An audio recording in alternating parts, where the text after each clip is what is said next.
tujuan dalam berpartai adalah mensejahterakan orang. Kalau kita sendiri saja nggak sejahtera, wah itu nggak mungkin kita mensejahterakan orang. Jadi yang dikejar pertama kali adalah kesejahteraan. Maka makan harus cukup. Dan ini alhamdulillah, ini sejalan dengan programnya Pak Prabowo.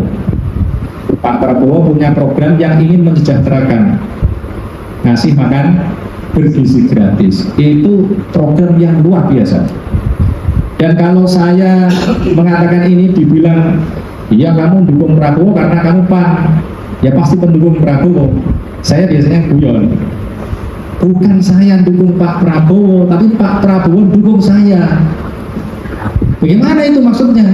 Saya tunjukkan tulisan saya. Saya sudah nulis tahun 2023. Saya sudah nulis tulisan judulnya Beri Makan Lalu Pendidikan.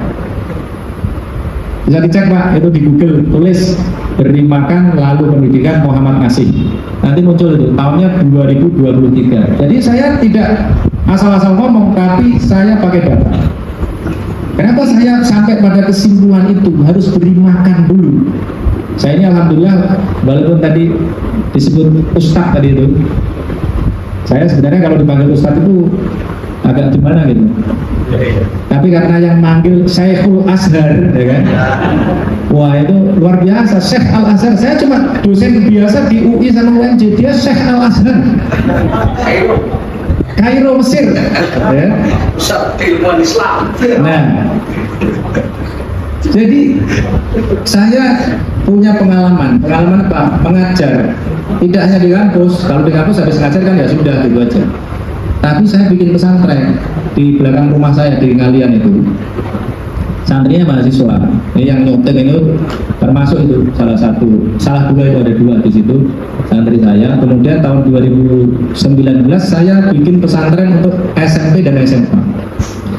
Kemudian saya merasa ngajar itu kok berat ya, agak berat. Maksudnya ini kok anak-anak ini saja bahasanya dia tadi itu gaspol reblong tadi itu untuk berpikir, untuk ngapalin Quran misalnya, kok agak berat ya. Saya dulu menghafal Al-Quran itu 1,5 tahun. Ini kok lama, 3 tahun kok baru dapat 23 juz. Kemudian saya diskusi sama istri saya yang dokter spesialis anak itu tadi.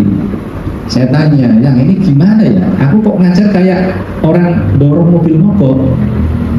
Kamu cek dulu IQ-nya berapa. Kemudian saya cek beneran.